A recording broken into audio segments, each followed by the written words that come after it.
Hello dear viewers, मैं गरिमा स्वागत करती हूँ आप सभी का मेरे channel quick learning with ease पे। आई होप आप सभी बहुत अच्छे होंगे एंड एग्जाम की प्रिपरेशन काफ़ी अच्छे से कर रहे होंगे। जिस तरीके से हमने पहले वीडियो में क्या है वन लाइनर फॉर्म में हम साइंस की जो SCERT है 6th 7th 8th क्लास की उसे कंप्लीट कर रहे हैं। तो हमने लास्ट अपने 35 क्वेश्चंस तक इसे कंप्लीट कर लिया था। 6th क्लास की हम SCERT को कंप्लीट कर चुके थे। 7th क्लास की जो SCERT है वो हमारी आधी हो गई थी, आधी रह गई थी। तो आज हम नेक्स्ट से स्टार्ट कर रहे हैं। रिवीजन क्लास 2 है जिसमें हम क्या है 6th 7th 8th क्लास की वन लाइनर फॉर्म में SCERT साइंस कंप्लीट कर रहे हैं। स्टार्ट करते हैं। सबसे पहला जो हमारा क्वेश्चन है वो ये, हवा का जब वेग बढ़ता है तो क्या है दाब घट जाता है। तो क्या है यहाँ पे बताया गया है जैसे जैसे जो वायु है मतलब हवा है, जैसे जैसे उसकी स्पीड बढ़ती है तो क्या है उसका दाब घट जाता है। तो आपको हमेशा याद रखना है, क्वेश्चन अगर पूछा जाता है कि स्पीड अगर बढ़ेगी तो जो आपका प्रेशर है वो क्या है घट जाएगा, स्पीड अगर बढ़ेगी तो क्या है प्रेशर घट जाएगा। नेक्स्ट है, गर्म वायु ऊपर की ओर जाती है और हल्की होती है। तो कभी भी क्या है जैसे कि हम पानी गर्म करते हैं तो भाप बन के पानी उड़ता है। तो ये बताया गया है कि जब हमारी वायु गर्म होती है वो क्या है हमेशा ऊपर की ओर जाती है। हवा की दिशा को नापने वाले यंत्र को पवन दिशा सूचक यंत्र कहते हैं। तो जो हवा की दिशा से जिससे हवा की दिशा नापी जाती है उसे पवन दिशा सूचक यंत्र कहते हैं। जिससे हवा की गति नापी जाती है उसे पवन वेग मापी यंत्र कहते हैं। अब मौसम के घटक अगर पूछे जाते हैं तो मौसम के घटक कौन कौन से हैं, तो है आर्द्रता, वर्षा और तापमान, मतलब कि ह्यूमिडिटी, रेन और आपका टेम्परेचर। भारतीय जलवायु पर क्या है दो मानसूनों का प्रभाव पड़ता है। तो भारतीय जलवायु पे वो कौन कौन से दो मानसून है, पहला है उत्तर पूर्वी मानसून और दूसरा है दक्षिण पश्चिमी मानसून। उत्तर पूर्वी मानसून को हम शीत मानसून भी कहते हैं। तो इस पेज से हमने क्या क्या देखा, जैसे जैसे हवा का जो वेग है वो बढ़ेगा तो हमारी जो हमारी स्पीड है वो बढ़ेगी तो प्रेशर क्या होगा, कम हो जाएगा। गर्म वायु हमेशा ऊपर की ओर जाती है। हवा की गति नापने वाले यंत्र को पवन वेग मापी यंत्र कहते हैं और हवा की दिशा नापने वाले यंत्र को पवन दिशा सूचक यंत्र कहते हैं। मौसम के घटक कौन कौन से हैं, तो आर्द्रता, वर्षा और तापमान। जैसे जैसे क्या है हमारी जो जलवायु है उस पर क्या है दो मानसूनों का प्रभाव पड़ता है। कौन कौन से, उत्तर पूर्वी मानसून, दक्षिणी पश्चिमी मानसून। उत्तर पूर्वी मानसून को हम क्या कहते हैं, शीत मानसून भी कहते हैं। अब नेक्स्ट क्या है हनुमान लंगूर के बारे में। तो जो हनुमान लंगूर है ये कन्याकुमारी से हिमालय की फुट हिल्स तक पाया जाता है और जो राजस्थान का रेगिस्तान है वहाँ से लेके उत्तर पश्चिमी जो वर्षा वन है वहाँ तक पाया जाता है। ये चलने से ज़्यादा क्या है कूदता है, क्या है ये चलने से ज़्यादा कूदता है क्योंकि इसकी जो टांगें होती हैं वो काफ़ी ज़्यादा इसकी टांगें मजबूत होती हैं। इसके बाद बात की गई है एशियाई हाथी की। तो एशियाई हाथी क्या है, इसके कान की त्वचा बहुत पतली होती है और जो रक्त वाहिनियाँ होती हैं उसका जाल बिछा हुआ होता है कानों में, और ये जो कान है ये हिलाकर अपने शरीर के तापमान को क्या है नियंत्रित करता है। अब इसके बाद बताया गया है ध्रुवीय भालू के बारे में। तो ध्रुवीय भालू क्या है, इसकी त्वचा के नीचे वसा की परत पाई जाती है और इसके शरीर पे क्या है बहुत घने घने बाल होते हैं। अब जो इसके नाखून होते हैं वो मुड़े हुए होते हैं, लंबे होते हैं, पैने होते हैं जो कि इसकी बर्फ़ में चलने में सहायता करते हैं। ठीक है, और जो इसका रंग होता है वो भी क्या है सफ़ेद रंग का होता है। तो ये बर्फ़ में आसानी से छिप सकता है और शिकार कर सकता है। नेक्स्ट है पेंगुइन के बारे में। तो पेंगुइन क्या है, पेंगुइन के ऊपर एक मोटी चर्बी की परत पाई जाती है। ये बहुत अच्छे तैराक होते हैं और तैरने के लिए इनके पैरों में जाल पाया जाता है। तो हमने इस पेज में क्या सीखा है, सबसे पहले हमने हनुमान लंगूर को देखा है।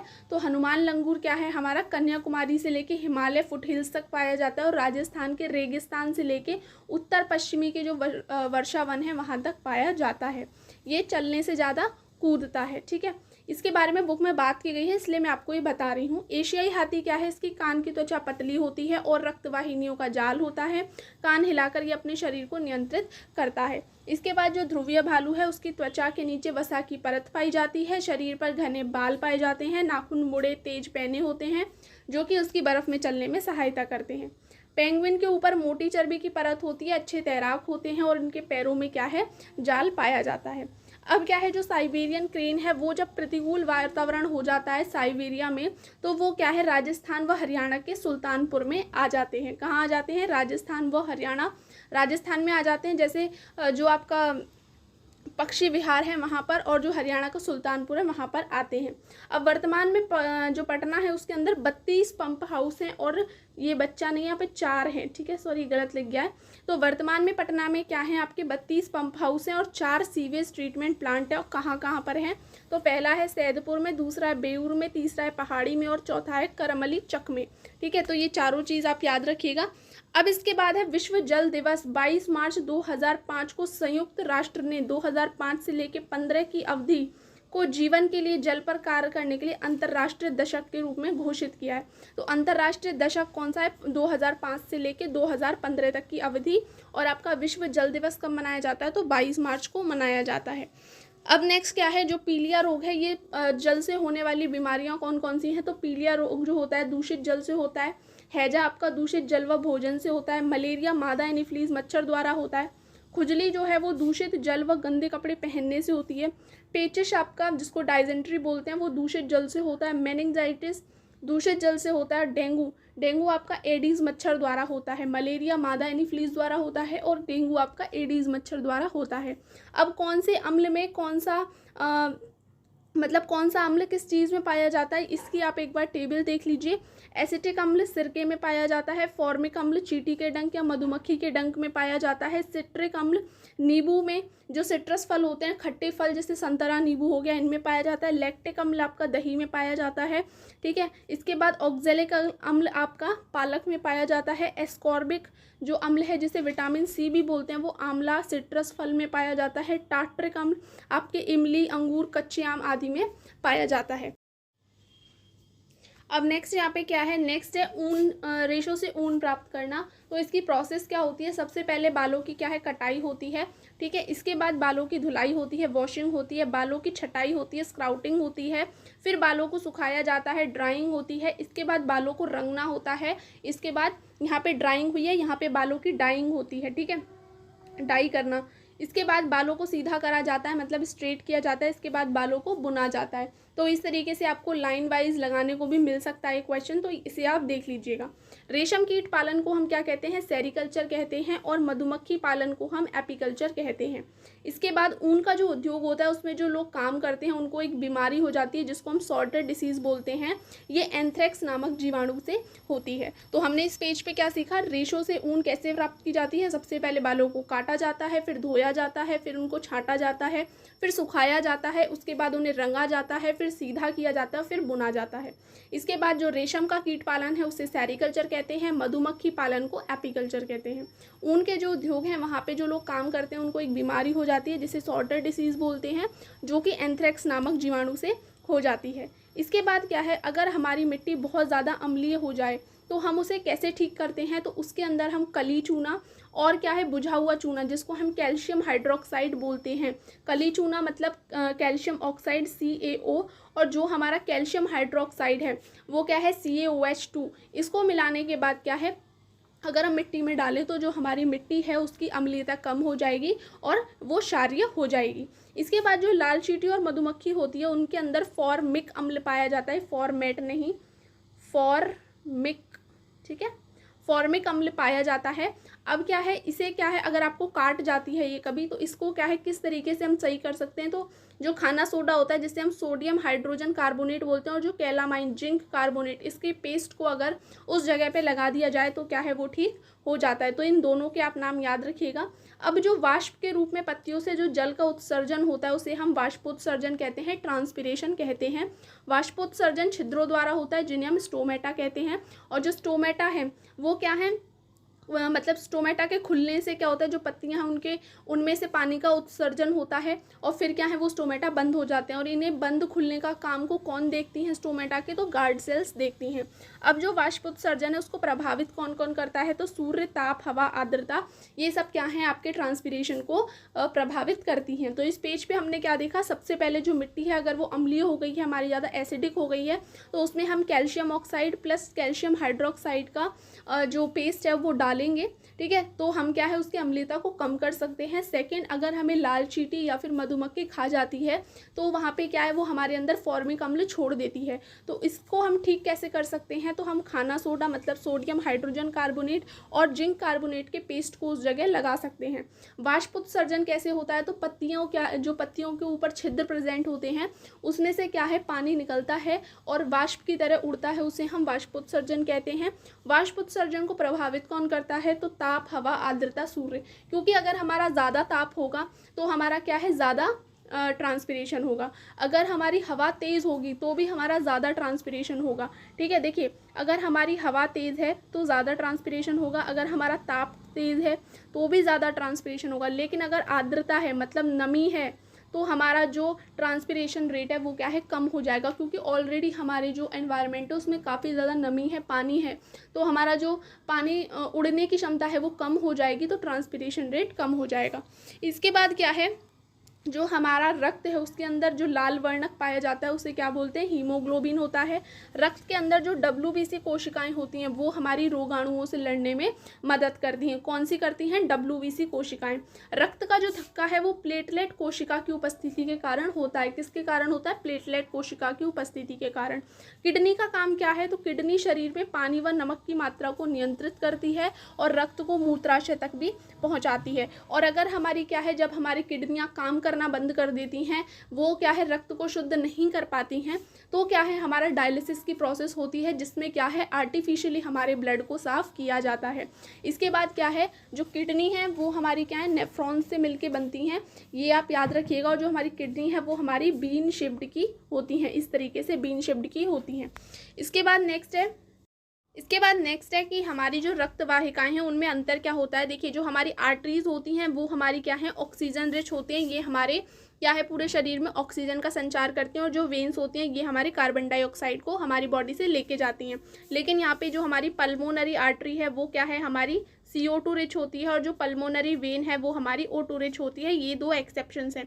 नॉर्मली जो हमारी आर्टरीज हैं वो क्या है O2 लेके जाती हैं हमारी बॉडी के अंदर, लेकिन पल्मोनरी आर्टरी हमारी CO2 बाहर लेके जाती है हमारी बॉडी से। और जो वेन्स होती हैं वो जनरली क्या है हमारी कार्बन डाइऑक्साइड हमारी बॉडी से लेके जाती हैं, लेकिन पल्मोनरी वेन एक ऐसी वेन है जो कि हमारी बॉडी के अंदर O2 को लेके जाती है। ठीक है, तो ये आपको एक्सेप्शन याद रखना है। और जो हमारी आर्टरीज होती हैं ये हमारी मोटी और लचीली होती हैं, क्योंकि क्या है इसको ऑक्सीजन लेके जाना होता है हमारी पूरी बॉडी में। और क्या है जो हमारी वेन्स होती हैं इनकी जो दीवारें होती हैं वो थोड़ी पतली होती हैं। इसके बाद नेक्स्ट है सफ़ेद फॉस्फोरस का तापमान इतना कम होता है कि वो रूम टेम्परेचर पर आग पकड़ लेता है, इसलिए उसे पानी में रखा जाता है। तो यहाँ पे माचिस की बात की जा रही है। जब माचिस बनी थी तो सबसे पहले सफ़ेद फॉस्फोरस से बनाई गई थी, लेकिन सफ़ेद फॉस्फोरस की माचिस इसीलिए नहीं बनाई गई क्योंकि उसका तापमान इतना ज़्यादा कम होता है कि वो रखे रखे ही आग पकड़ लेता है। इस वजह से क्या है उसे पानी में रखा जाता है। इसके अलावा जो सोडियम और पोटेशियम है ये भी क्या है मतलब हवा से या फिर ऑक्सीजन से क्या है बहुत जल्दी रिएक्ट करके आग पकड़ लेते हैं, इसलिए इनको हमेशा कैरोसिन ऑयल में रखा जाता है। माचिस की डिब्बी पर जो माचिस की डिब्बी होती है जो कोना होता है उस पर क्या है हमारा लाल फॉस्फोरस लगा होता है, और जो तीलियां होती हैं उन पर क्या है एंटीमनी ट्राइसल्फाइड और पोटेशियम क्लोरेट लगा हुआ होता है। इसके बाद हमको नेक्स्ट देखना है अग्निशामक जो यंत्र है उसमें क्या है उच्च दाब पर कार्बन डाइऑक्साइड को भरा जाता है। क्यों भरा जाता है, तो देखिए जो कार्बन डाइऑक्साइड है वो क्या है आग का जो हवा से कांटेक्ट है उसे तोड़ने में मदद करती है। इसके बाद है सबसे पहले जो विलियम हार्वे हैं उन्होंने रक्त परिसंचरण की खोज की थी। मतलब अगर पूछा जाए रक्त परिसंचरण के बारे में सबसे पहले मतलब ब्लड सर्कुलेशन के बारे में किसने सबसे पहले बताया, तो वो विलियम हार्वे थे। लेकिन इनकी जो बात है उसको नकार दिया गया क्योंकि इन्होंने बताया कि जो ब्लड है वो हमारा एकल तत्व से बना है, लेकिन ऐसा नहीं है। जो ब्लड है उसके अंदर काफ़ी सारी चीज़ें पाई जाती हैं, RBC WBC प्लेटलेट काफ़ी सारी चीज़ें होती हैं। तो इनकी जो थ्योरी है इसको मतलब नकार दिया गया। लेकिन हाँ सबसे पहले जो रक्त परिसंचरण की बात है वो विलियम हार्वे ने की थी। इसके बाद जो स्पंज और हाइड्रा होते हैं इनके अंदर रक्त नहीं पाया जाता, इनके अंदर कोई भी सर्कुलेशन सिस्टम नहीं होता, ये पानी में रहते हैं। तो पानी से ही क्या है कार्बन डाइऑक्साइड और ऑक्सीजन का आदान प्रदान होता रहता है। इसके बाद जो हमारा मूत्र होता है यूरिन होता है उसके अंदर हमारा 95% जल होता है, 2.5% यूरिया होता है और 2.5% अपशिष्ट पदार्थ होते हैं। हमारे शरीर में कितने लीटर रक्त होता है, तो हमारे शरीर में लगभग 5.6 लीटर रक्त होता है। सबसे पहले सूक्ष्मदर्शी किसने बनाया था, तो सबसे पहला सूक्ष्मदर्शी एंटन वॉन ल्यूवेनहॉक ने बनाया था। और लुई पास्चर ने किण्वन प्रक्रम यीस्ट द्वारा सूक्ष्म जीवों द्वारा होता है ये बताया था। तो अगर पूछा जाता है सूक्ष्मदर्शी किसने बनाया, तो सबसे पहले एंटन ल्यूवेनहॉक ने बनाया है। लेकिन किण्वन के बारे में मतलब फर्मेंटेशन के बारे में कि वो यीस्ट के द्वारा होता है, यीस्ट जैसे जो सूक्ष्म जीव हैं इनके द्वारा होता है, वो किसने बताया, तो वो लुई पास्चर ने बताया था। एक बार हम वापस से रिवाइज कर लेते हैं सारा यहाँ से। जो रक्त होता है उसमें लाल कलर का जो वर्णक होता है वो क्या होता है, हीमोग्लोबिन होता है। WBC हमारी रोगाणुओं से लड़ने में मदद करती हैं। जो रक्त का थक्का बन पाता है, मतलब अगर हमारे कहीं चोट लग जाती है तो वहाँ पे क्या है, कुछ देर बाद रक्त का रुक जाना, अगर रुकेगा नहीं तो इस तरीके से तो हमारी बॉडी से काफ़ी सारा खून निकल जाएगा, लेकिन रक्त का थक्का बन जाता है, वहीं रुक जाता है कुछ समय के लिए, तो वो किस वजह से होता है, तो वो प्लेटलेट कोशिकाओं की वजह से होता है। किडनी हमारे शरीर में पानी और नमक की मात्रा को नियंत्रित करती है और रक्त को मूत्राशय तक पहुंचाती है। आर्टरीज हमारी क्या है, ऑक्सीजन रिच होती हैं, मोटी और लचीली होती हैं, लेकिन पल्मोनरी आर्टरी हमारी CO2 लेके जाती है। और जो शिराएँ होती हैं वो हमारी क्या हैं, कार्बन डाइऑक्साइड रिच होती हैं, पतली होती हैं, लेकिन पल्मोनरी वेन है वो हमारी क्या है, O2 हमारी बॉडी के अंदर लेके जाती है। इसके बाद नेक्स्ट था जो सफ़ेद फास्फोरस है, उसका तापमान बहुत कम होता है, वो रूम टेम्परेचर पे आग पकड़ लेता है, इसलिए उसे पानी में रखते हैं। सोडियम पोटेशियम को हम केरोसिन ऑयल में रखते हैं। माचिस की डिब्बी पे फास्फोरस लगा होता है, लाल फास्फोरस, और जो तीलियाँ होती हैं उस पर एंटीमनी ट्राइसल्फाइड और पोटेशियम क्लोरेट लगा हुआ होता है। इसके बाद अग्निशामक यंत्र में उच्च दाब पर कार्बन डाइऑक्साइड को भरा जाता है। सबसे पहले विलियम हार्वे ने रक्त परिसंचरण की खोज की थी। स्पंज और हाइड्रा में हमारा रक्त नहीं पाया जाता। मूत्र के अंदर 95% जल, 2.5% यूरिया और अपशिष्ट पदार्थ होते हैं।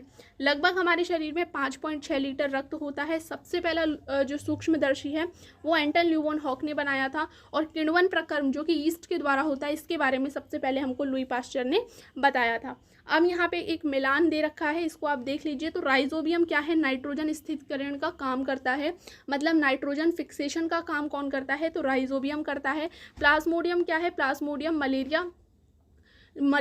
जो मलेरिया है वो किसके द्वारा होता है, तो वो प्लाज्मोडियम द्वारा होता है। इसके बाद जो लैक्टोबैसिलस है वो क्या है, दही के जमने में सहायता करता है। किण्वन की प्रक्रिया क्या है, सिरका निर्माण में।